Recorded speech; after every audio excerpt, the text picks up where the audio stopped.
আসসালামু আলাইকুম। আজকে আমি চলে আসলাম বুট ভাজার রেসিপি নিয়ে। এটা আপনারা হলো বাড়িতে বানিয়ে ফেলবেন একদম দোকানের মতো। এটা আপনার দোকানে কিনতে পাওয়া যায়, কিন্তু সহজে আপনারা বানিয়ে ঝটপট বাড়িতে বানিয়ে খেয়ে ফেলতে পারবেন। এই দেখুন, দেখতে পাচ্ছেন কি সুন্দরভাবে বানিয়ে ফেলেছি, সবুজটাও তো আবার ওদের মতো।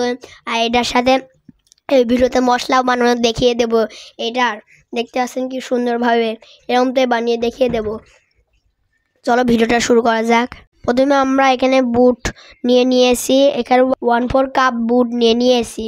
এখানে বুট নিয়ে নেবেন। বুট নেওয়ার পর আমরা হলো 7-8 ঘন্টা ভিজিয়ে রেখেছিলাম। ভিজিয়ে রাখার পর সেই পানিটা আমরা সেঁকে নিয়ে এই ঝুড়ির মধ্যে রেখে দিয়েছি। এর সাহায্যে আমরা পানিটা সেঁকে নিয়েছি। এই স্ট্রেনার সাহায্যে, বড় স্ট্রেনার সাহায্যে সেঁকে নেবেন। সেঁকে নেওয়ার পর আপনারা এটা একটা শুকনো কাপড়ের সাহায্যে আপনারা মুছে নেবেন। সুন্দরভাবে মুছে নিয়ে এসেছি। এবার আমরা বুটটা ভাজবো।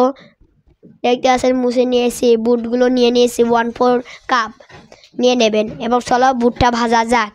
আর এই বুটটা দোকানের মতো করার জন্য আমরা গ্রিন কালার দেব, কারণ যে দোকানেরা সবুজ কালার হয়, তাই জন্য আমরা গ্রিন কালার নিয়ে নেব। এখানে আমরা এই যে দেখতে পাচ্ছেন গ্রিন কালার নিয়েছি।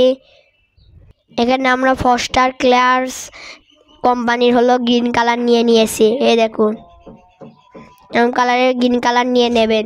যে কোনো গ্রিন কালার নিয়ে নেবেন, দিয়ে আমরা ভাজবো। এবার আপনারা দোকানে যখন কেনেন তখন দেখেন যে সবুজ কালার থাকে, এই জন্য আমরা কালারটা নিয়েছি। এবার আমরা মাখাচ্ছি একটা বাটিতে বুটগুলো নিয়ে। এবার এইগুলো মাখা যে থাকছে আমরা সবুজ কালার করে নেব। সুন্দরভাবে মাখিয়ে সবুজ কালার করে নেব। সুন্দরভাবে মাখিয়ে আপনারা সুন্দরভাবে মাখিয়ে নেবেন। এবার আমরা ভাজবো। এবার আমরা একটা কড়াইতে পরিমাণ মতো সয়াবিন তেল নিয়েছি। এবার আমরা আমরা বুটগুলো দিয়ে দিয়েছি এর মধ্যে। এবার আমরা ভাজবো।